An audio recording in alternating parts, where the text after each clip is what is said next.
नमस्कार साथियों, weekly legal news में आपका स्वागत है। आइए सुनते हैं इस सप्ताह की मुख्य लीगल न्यूज़। सुप्रीम कोर्ट ने कहा है कि मकान मालिक की मृत्यु के बाद वास्तविक ज़रूरत के आधार पर बेदखली का दावा स्वतः समाप्त नहीं होता है और कानूनी उत्तराधिकारी अपनी ज़रूरतों को शामिल करने के लिए वाद पत्र में संशोधन कर सकते हैं। पीठ ने मुंबई हाई कोर्ट के उस आदेश को रद्द कर दिया जिसने ऐसे संशोधन की अनुमति देने से इनकार कर दिया था।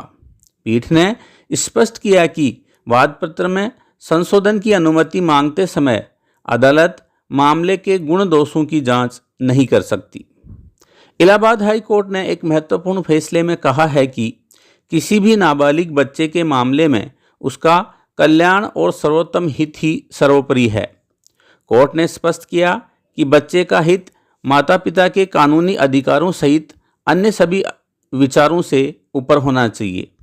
इस टिप्पणी के साथ न्यायालय ने 10 वर्ष से बालक की कस्टडी उसकी मां को सौंपने का आदेश दिया, क्योंकि बच्चे का पिता गंभीर रूप से शराब का आदी, शारीरिक रूप से अस्वस्थ और आर्थिक रूप से दूसरों पर निर्भर पाया गया।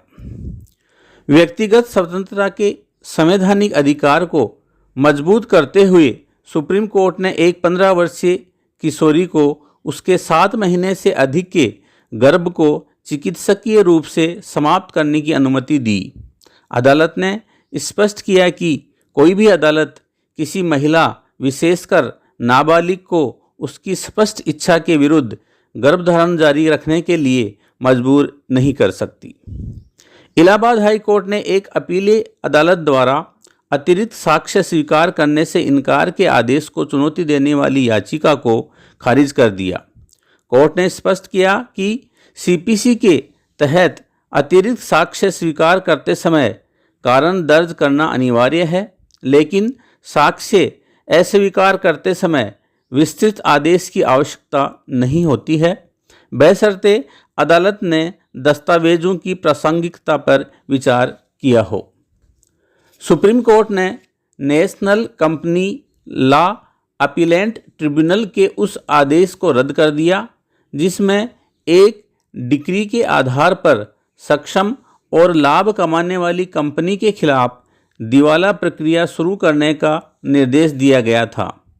कोर्ट ने स्पष्ट किया कि दिवाला और दिवालियापन संहिता 2016 का मुख्य उद्देश्य कॉरपोरेट संस्थाओं का पुनर्गठन और समाधान है, न कि इसे बकाया वसूली या सिविल डिक्री को लागू करने के विकल्प के रूप में इस्तेमाल किया जाना चाहिए।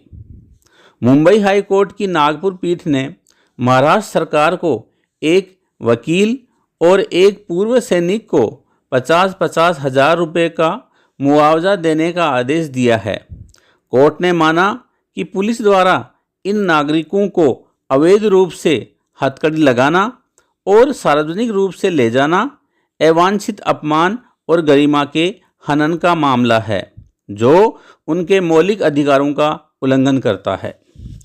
सुप्रीम कोर्ट ने स्पष्ट किया है कि मध्यस्थता समझौते का कोई भी पक्ष, चाहे वह मध्यस्थता कार्रवाई में हार ही क्यों न गया हो, मध्यस्थता एवं सुलह अधिनियम 1996 की धारा 9 के तहत पंचायत के बाद के चरण में अंतरिम राहत के लिए याचिका दायर कर सकता है।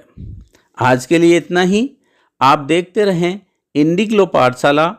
अगर अभी तक आपने चैनल सब्सक्राइब नहीं किया है तो अभी कर लीजिए। फिर मिलते हैं नई वीकली लीगल न्यूज़ के साथ।